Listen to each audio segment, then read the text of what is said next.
Hello friends, कैसे आप सब। आई होप आप लोग अच्छे होंगे। एक बार मल्टीटेक के यूट्यूब चैनल में स्वागत है।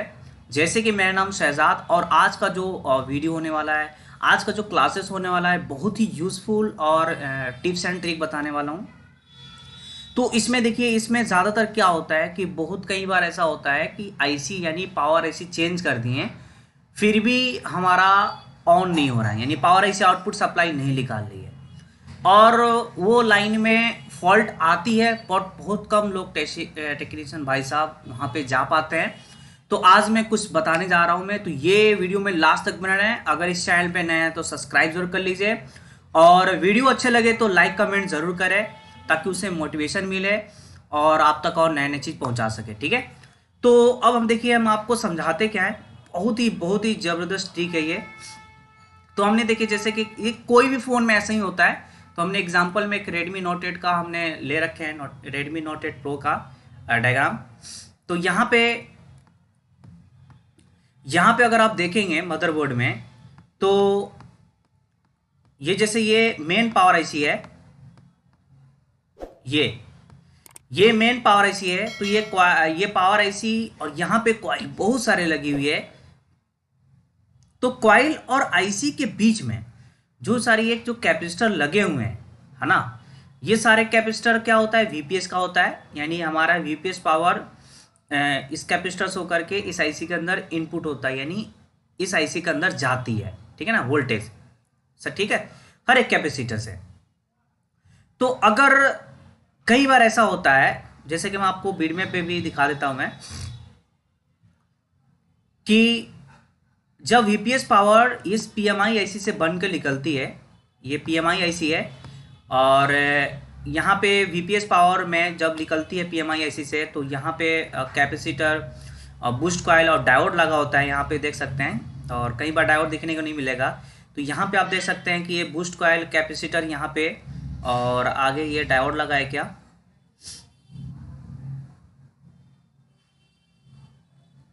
हाँ ये डायोड ही है। तो ये बूस्ट कॉइल, कैपेसिटर और डायोड से हो करके यहाँ पे देखिए वीपीएस पावर लिखा है। तो इसका मतलब ये हुआ, VSYS का मतलब हुआ वोल्टेज सिस्टम। ये एमटी के फ़ोन जब आप खोलेंगे तो एमटी के फ़ोन में VSYS लिखा होता है, और यदि क्वालकॉम फ़ोन में देखेंगे तो यहाँ पे VPH लिखा होता है। ठीक है, आपको कंफ्यूज नहीं होना है। तो कहने का मतलब है कि हमारा जब पीएमआईएसी से वीपीएस पावर निकल लिए बन करके, और किसके अंदर जाएगी, तो पीएम के अंदर जाएगी। पीएम के अलावा और भी जगह जाती है, बट पीएम के अंदर जाएगी तो वो किस तरीके से आ रही है, आज वो प्रोसेस बिल्कुल समझिए।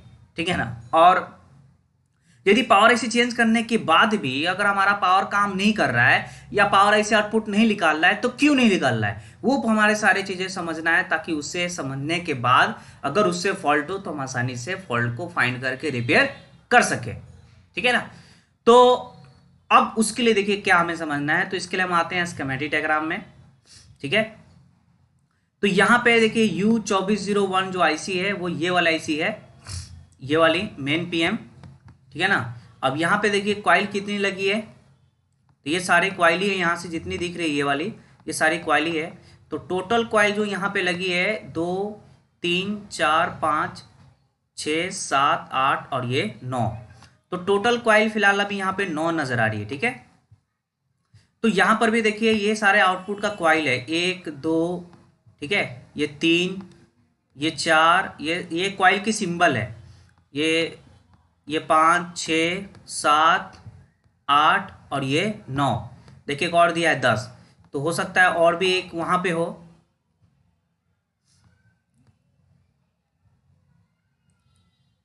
1 2 1 1 2 3 4 5 6 7 8 9 10, हाँ ठीक है। एक यहाँ पर भी कॉइल है, यहाँ पे देख सकते हैं, ये भी कॉइल ही है। तो 1 2 3 4 5 6 7 8 9 10 टोटल कॉइल 10 है। तो होता क्या है जी, देखिए ये हमारा पीएमआई आईसी से वीपीएस पावर आई, देखिए, और ये VSYS यहाँ पे एक रजिस्टर लगा है। देखिए एक कैपेसिटर से हमारा जा रहा है, ये हमारा पीएम के अंदर जा रहा है एसएमपीएस का मतलब होता है स्विच मोड पावर सप्लाई, जो सबसे हमारा मेन इंपॉर्टेंट होता है एसएमपीएस, यानी स्विच मोड पावर सप्लाई। ठीक है, फिर उसके बाद से एसएमपीएस के लिए ग्राउंड, यानी हमारा C6 जो बॉल नंबर है वो ग्राउंड है। तो कैपेसिटर का ग्राउंड भी इंपॉर्टेंट है और कैपेसिटर का ये जो सप्लाई वाली जो जा रही है वोल्टेज वो भी इंपॉर्टेंट है। अगर ये ग्राउंड टूट जाएगी तो भी हमारा ये जो एसएमपीएस वाली लाइन है और जो आउटपुट हो रही है वो भी आउटपुट नहीं होगी। ठीक है जी, यानी यहां से सारा इनपुट हो रहा है, यहां से आउटपुट हो रहा है।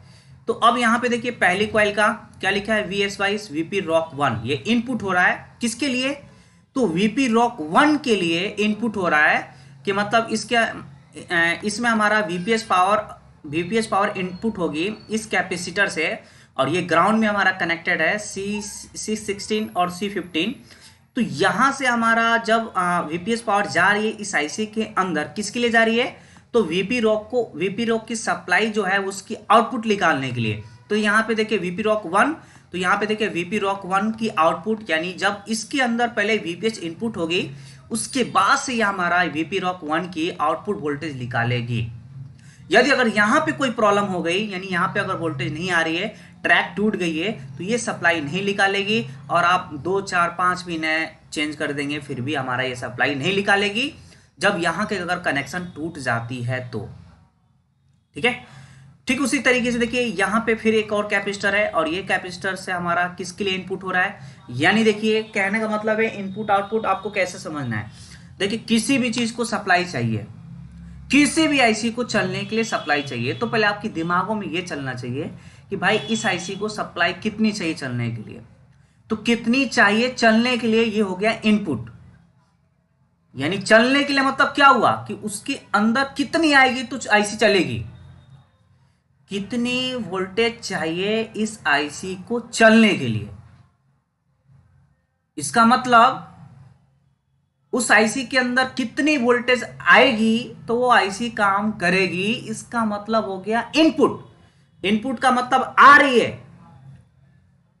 तो देखिए हर चीज का इनपुट आउटपुट होता है। तो इस आईसी का इनपुट क्या है, देखिए अगर हम इसी आईसी की बात करूं तो इस आईसी का इनपुट क्या है, VPH। आउटपुट क्या है, तो VP Rock 1। अब ये जो सप्लाई जा रही है तो ये भी सप्लाई कहीं ना कहीं जा रही होगी, तो ये सप्लाई कहीं ना कहीं जा रही होगी तो उस आईसी का, यानी ये सप्लाई मान के चल आउटपुट निकाली और आउटपुट निकाल के जा रही है, तो अब ये जहां जा रही है उस आईसी का ये सप्लाई क्या कहलाएगी, इनपुट। जहां से निकल रही है आउट, जिसके अंदर जा रही है इन। खेल यही है, देखिए जी। अब जैसे मान के चलिए कि अब VPH हम कह रहे हैं इनपुट, VPH पावर है इसको हम क्या करें इनपुट, तो VPS कहीं ना कहीं से निकल ली होगी ना, तो VPS कहां से निकलेगी, PMI ऐसी से, तो PMI का आउटपुट हुआ, निकल रही है तो आउट, जा रही है तो इन। निकल रही है तो आउट, निकल रही है तो आउट, और इन आ रही है जा रही है तो इसका मतलब हुआ इन, यानी इनपुट हुआ तो इन, निकल लिए तो आउट, यही समझना है। तो यहां पे जितने भी हमारा कॉइल है उन सभी कॉइल की सप्लाई निकालने के लिए पर कैपेसिटर से VPS पावर जा रही है। देख लीजिए पर कैपेसिटर से VPS पावर जा रही है। अगर हमारा गलती से ट्रैक टूट गई, यहां से कनेक्शन टूट गया, तार टूट गया, चाहे ग्राउंड का हो चाहे सप्लाई का हो, ये सप्लाई नहीं निकालेगी। जब ये सप्लाई नहीं निकालेगी तो ये हमारा सप्लाई नहीं जाएगी और उसकी वजह से ऑन नहीं होगा। देख लीजिए कितने कैपेसिटर है, पर कैपेसिटर से हमारा VPS जा रहा है, यानी कहने का मतलब है कि हमारा यहां तक तो VPS पावर आ रहा है, यहां पर भी आ रहा है, यहां पर भी आ रहा है, लेकिन यहां का तार टूट गया है तो VPS पावर जाएगी नहीं जाएगी।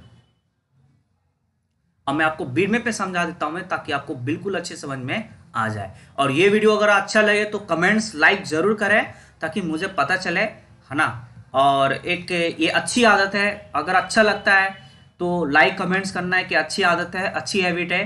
क्योंकि देखिए मन में अगर आप सोचेंगे कि वाह बहुत बढ़िया बहुत बढ़िया, तो मन में सोचने से किसको पता चलेगा बताइए। तो जो भी अगर आपको लगता है कि बहुत ही यूजफुल है, बहुत ही अच्छा है, तो लाइक कमेंट जरूर करें और बताएं कि और आपको किस टाइप की वीडियो चाहिए, ज़रूर उस पर हम वीडियो बनाएंगे, ठीक है ना। तो देखिए ये बीड में खोला मैंने, तो यहाँ पे देखिए देखिए तो यहाँ पे हम देखिए ये जो कैपेसिटर है, यहाँ पे सारा कैपेसिटर VPS का है। यहाँ पे देखिए 1 2 3 4 5 6, यानी आप आइडिया लगा लीजिए कि 10 कॉइल है ना, तो हमारा कम से कम 10 11 कैपेसिटर मिलना ही मिलना है। 10 कैपेसिटर, यानी जितनी कॉइल होगी उतना ही कैपेसिटर हमारे दिखने को मिलेगा, ज्यादातर यानी 99%। तो यहाँ पे देखिए हमने जैसे कैपेसिटर पे क्लिक किए तो ये देखिए सारा वीपीएस पावर इनपुट हो रहा है, यानी इसके अंदर इनपुट हो रहा है। जब इसके अंदर इनपुट होगी तब जाकर के ये हमारा आईसी पीएमआईसी कॉइल पे क्या करेगी, सप्लाई निकालेगी, यानी आउट करेगी। अब ये आईसी का, अब ये जो हमारा वीपीएस पावर है वो कहाँ से आ रही है, तो हमारे पीएमआई से। देखिए स्कीमेटिक ये नहीं बताएगा कि हमारा यहाँ से आउट हो रहा है तो इसके अंदर इनपुट हो रहा है, ये स्कीमेटिक नहीं बताता है, ये अपने को खुद से समझना होता है। अब जैसे क्या बताइए, यहीं पे कोई मेंशन है क्या कि कौन इनपुट है कौन आउटपुट है? सबसे ज्यादा प्रॉब्लम यही होती है कि जैसे हम मान के चलिए कि अब इसके अंदर वीपीएस पावर जा रही है तो क्या यहाँ पे कोई मेंशन है कि ये इनपुट है या आउटपुट है? नहीं है। फिर भी हम अपने को समझना होता है कि देखिए पहले वीपीएस पावर इसके अंदर इनपुट होगी तब जाकर के आउट होगी, तब जाकर के आउट होगी। तो वीपी रॉक 1 जो हमारा होता है ये हमारा बक के लिए होता है, और वीपी रॉक 1 वीपी रॉक 2 ये हमारा 63,000 में देखने को मिलता है ये। और ये हमारा सीपीयू में जाती है सप्लाई कॉइल्स होकर के। वी कोर भी हमारा सीपीयू के अंदर जाती है और कोर की सप्लाई। उसके बाद से हमारा वीपीयू पावर मैनेजमेंट यूनिट होता है, एक एक्स्ट्रा इसमें दिया हुआ है। उसके बाद से वीपीआई हमारा नेटवर्क के लिए होता है। VS1 ये हमारा HLDO यानी हाई LDO हो गया, 2 वोल्ट की सप्लाई, और मॉडेम की सप्लाई होगी, ये भी हमारे सीपीयू में जाती है। ये जीपीयू ये हमारा ग्राफिक प्रोसेस यूनिट के लिए यानी ग्राफिक के लिए स्पेशल वोल्टेज बनती है। तो कहने का मतलब है MT 6359 ये आईसी है, 6358 और 6359 लगभग सेम बराबर ही है।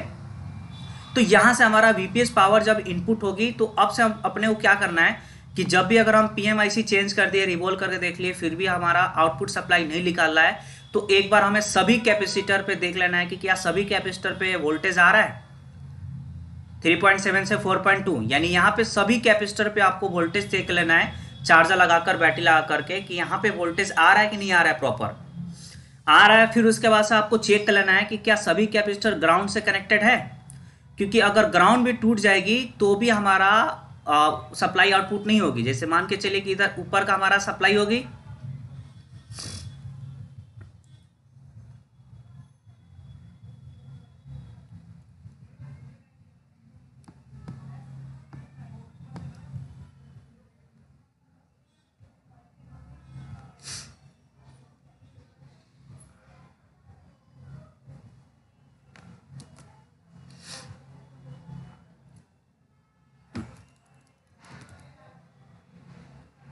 तो यहाँ पे जैसे ये देख सकते हैं कि ये ग्राउंड, अगर ये ग्राउंड टूट जाएगी, जैसे ये वाली ग्राउंड की हो गई, देखिए GND लिखा है, तो ये ग्राउंड भी टूट जाएगी तो भी हमारा ये सप्लाई मतलब इसके अंदर इनपुट नहीं होगी, और जब इसके अंदर इनपुट नहीं होगी तो आउटपुट भी नहीं निकालेगी।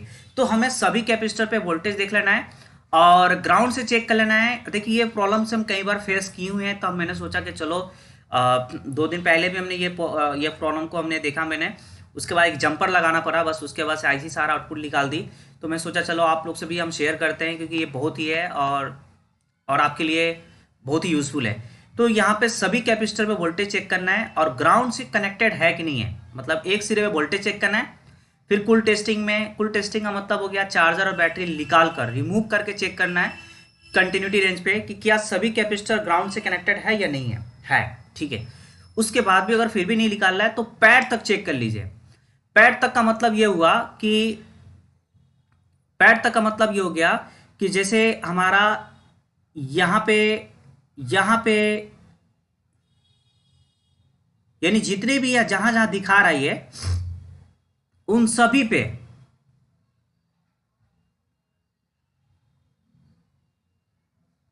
ये तो PMI हो गई, यहां पे जितने भी ये दिखा रहा है उन सभी पे आपको वीपीएस पावर वोल्टेज देख लेना है कि वीपीएस वोल्टेज आ रहा नहीं आ रहा है, ठीक है ना।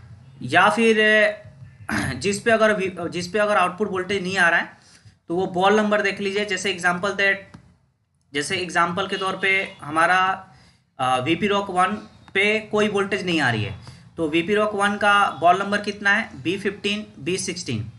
तो वीपी रॉक 1 के लिए इनपुट कितनी हो रही है, तो A15 A16। तो A15 A16 में हमारा जो वीपीएस पावर आ रही है वो किसके लिए आ रही है, वीपी रॉक 1 के लिए आ रही है।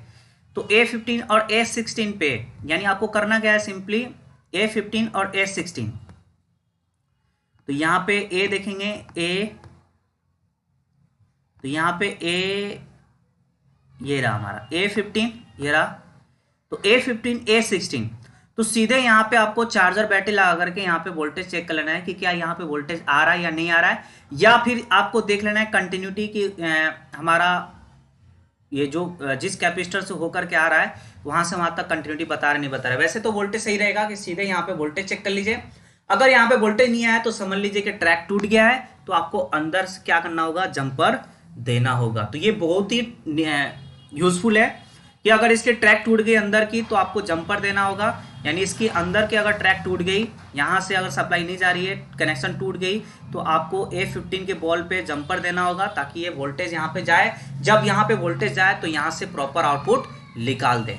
ठीक है, तो ये वीडियो अगर एक बार में समझ नहीं आता है तो इसको रिपीट करके देख लीजिए, क्योंकि देखिए जिसमें अगर समझने के बाद हम आगे अच्छे से काम कर सकते हैं, हमारे लिए यूजफुल है, तो उसके लिए आप ज़्यादा मत सोचा करें कि टाइम ज़ाया हो रहा है, बर्बाद हो रहा है। कुछ वक्त निकालिए, क्योंकि देखिए लर्न इज अर्न। यदि अगर आप सीख नहीं रहे हैं तो फिर पता ही आप कैसे कमाएंगे। यदि सीख नहीं रहे तो फिर आपकी नॉलेज कैसे बढ़ेगी। तो देखिए, मैं अभी भी नए नए चीज़ें ढूंढते रहता हूँ, सीखते रहता हूँ कि कैसे क्या है और क्या है और क्या है। तो और टेक्निकल में कोई 100% नहीं होता है, इसको जितना सीखो उतना ही कम होता है, बट जितना सीखेंगे हमारे लिए उतना ही बेटर होगा और काम करने में मजा आएगा। तो मिलते हैं नेक्स्ट टॉपिक में, नेक्स्ट टॉपिक के साथ। तो तब तक थैंक यू वेरी मच। और ये वीडियो में लाइक कमेंट जरूर करें अगर आपको अच्छा लगे तो। Thank you very much.